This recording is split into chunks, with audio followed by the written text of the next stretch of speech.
চামড়া যে পুড়ে যাচ্ছে। ইসি পুরুক তোর চামড়া, তোর চামড়া পুরো জ্বলে পুড়ে যাক। তোর পোড়া চামড়ায় আমি লবণ লাগিয়ে দিব। আটকুরোর বেটা আটকুরো, যা এক্ষুনি আমার জন্য শিকার ধরে আন। সকাল থেকে না খেয়ে আছি। বউ, তুমি তো জানো আমি শিকার ধরতে পারি না। ও, শিকার ধরতে পারিস না, কিন্তু গিলতে পারিস তাই না? যা এক্ষুনি যা বলছি।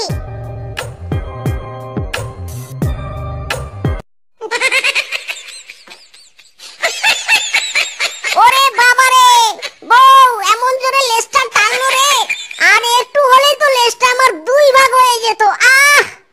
বউয়ের মাথায় আজ 180 ডিগ্রি ভোল্টেজ আছে। আজ যে করে হোক শিকার ধরতেই হবে। মাইরি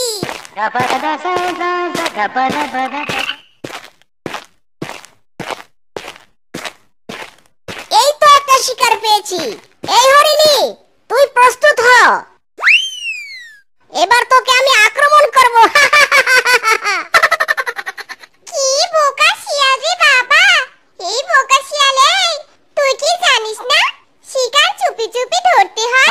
কেউ কি বলে শিকার ধরে? হ্যাঁ, আয় দেখি আয় কেমন শিকার ধরতে পারিস।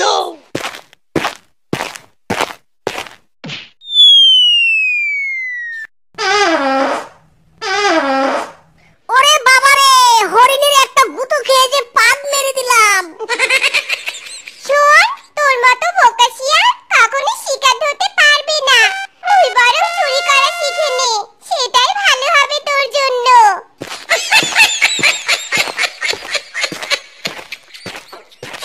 হরিণী ঠিক কথাই বলেছে, শিকার ধরা আমার পক্ষে সম্ভব না। আমি বরং চুরি করি। হ্যাঁ, মিচকে শিয়াল খুঁজতে থাকে যে কি করে চুরি করা যায়। অবশেষে মিচকে শিয়াল বাঘ মামার একটা ছাগলের খামার দেখতে পায়। এই তো পেয়েছি পেয়েছি, বাঘ মামার ছাগলের খামার। এখান থেকেই দুটো ছাগল চুরি করে নেই, বিনা পরিশ্রমে শিকার।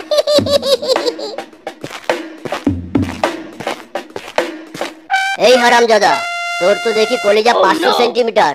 এত বড় সাহস তোর, আমার খামারে দিন দুপুরে চুরি করতে এসেছিস? আজ তোরে খাইছি আমি।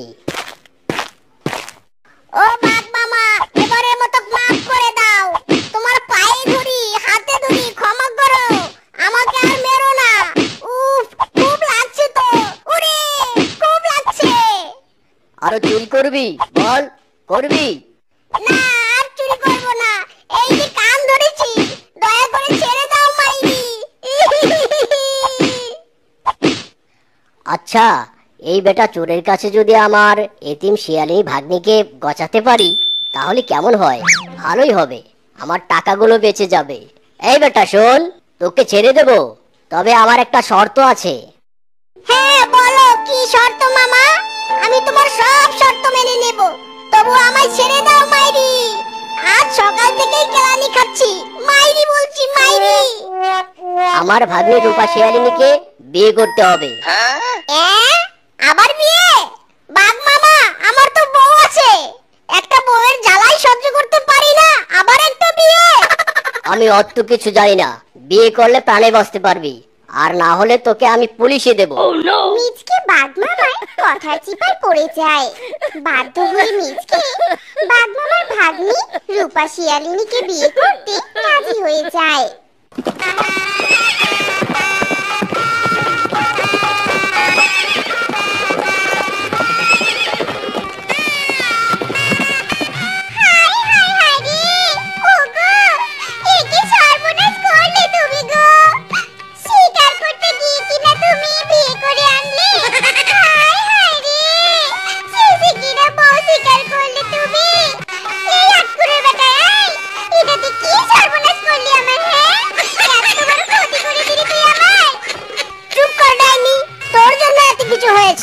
শিকার করতে পাঠিয়েছিলি, শিকার করতে না পেরে বাঘ মামার খামারে চুরি করতে গিয়েছিলাম। উল্টো বাঘ মামা ধরে বিয়ে দিয়ে দিল। এবার কর সতীনের সংসার। ছোট বউ, ঘরে চলো।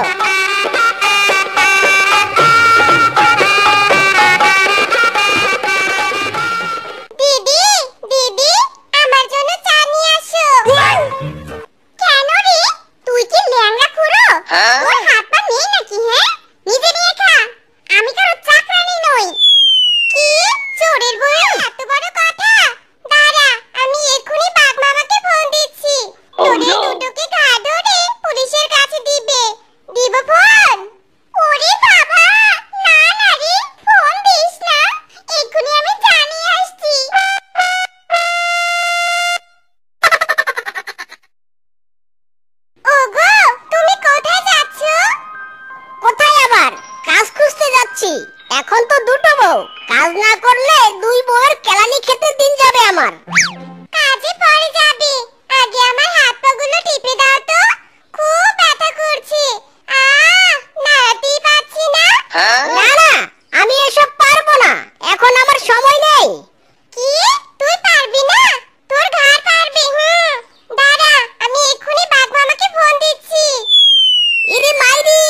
বসে দিন কাটাতো।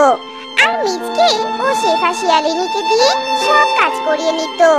একদিন, দেখ রূপা, তুই সারা দিন টিভি দেখিস আর আমি সারা দিন কাজ করি। এখন একটু আমাকে সিরিয়ালটা দেখতে দে তো। রিমোটটা আমাকে দিয়ে দে বলছি। না, এখন আমি ইংলিশ সিনেমা দেখব। আমি কিছুতেই তোকে রিমোট দিব না। দেখ রূপা, ভালো হবে না কিন্তু। রিমোটটা দিয়ে দে বলছি। না, দিব না, দিব না, দিব না। মরে গেলেও দিব না, বুঝেছিস?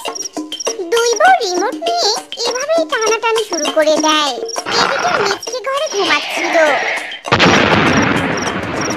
কিসরে কান দুটো আমার পচে গেল যে। প্রতিদিন এত অত্যাচার আর ভালো লাগে না। প্রথমে তো এক বউ অত্যাচার করতো, আর এখন ছোট বউ তো পুরো বাড়িটাই অত্যাচারখানা করে তুলেছে। আজ এর শেষ দেখেই ছাড়বো। না, অনেক সহ্য করেছি, আর না। আজ তোদেরকে ঝাঁটাপিটা করবো। আরো করবি, আরো করবি, বল আরো করবি।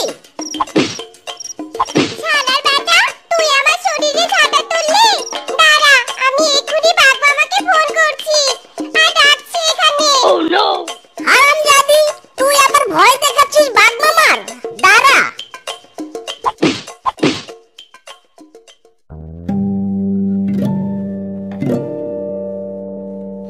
কি গো, এটা তুমি কি করলে? ছোট বউ তো মরেই গেল, এখন কি হবে? বেশ হয়েছে, মরেছে, আপদ বিদায় হয়েছে। ফোড়ার উপর বিষ ফোড়া, একটা আপদ এনেছিলাম। কিন্তু বাঘ মামা জানলে তো কেলেঙ্কারি হয়ে যাবে। বাঘ মামা জানবে কি করে? চলো একে আমরা বস্তায় ভরে নদীতে ফেলে দিয়ে আসি, নেটা চুকে যাবে।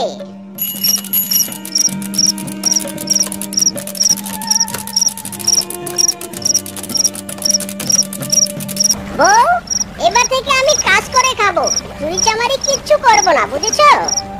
এরপর থেকে মিচকে রিকশা চালানো শুরু করে। এভাবে বেশ কিছুদিন কেটে যায়।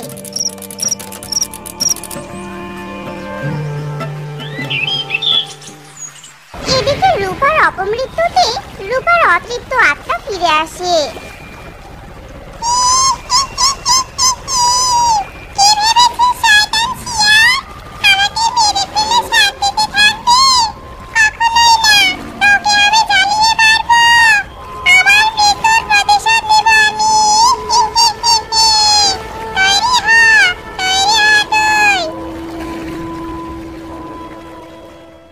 বউ, এই নাও বাজার। আজ খাসির মাংস এনেছি। আজ দুপুরে খাসির মাংসের কষা ঝোল দিয়ে ভাত খাবো।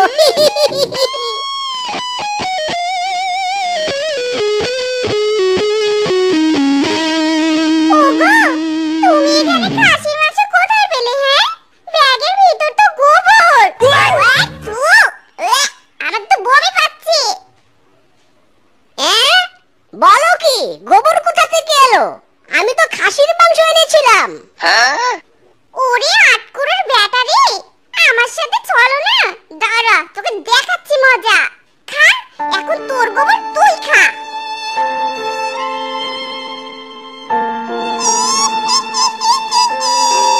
কেমন মজা হলো? বেবি তো, আমি গোবরই খাবো।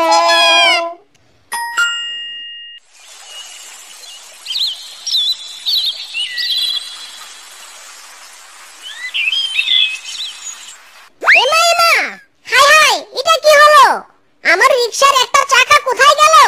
আমি কি কানা হলাম নাকি? দেখি তো। না, সত্যি তো চাকা নেই। গেল কোথায়?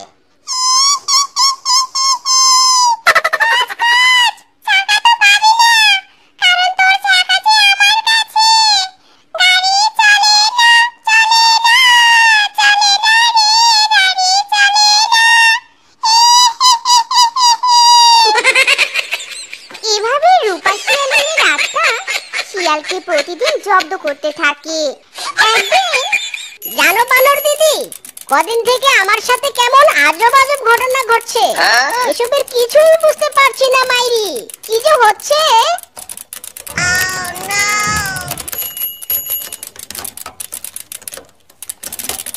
বুঝতে পারছিস না কেন? কারণ তোর ছোট ভাইয়ের আত্মা যে ফিরে এসেছে তোর ঘাড় মটকানোর জন্য। কি ছোট বউ, তুমি আমার রিকশায়? বানর দিদি কোথায় গেল?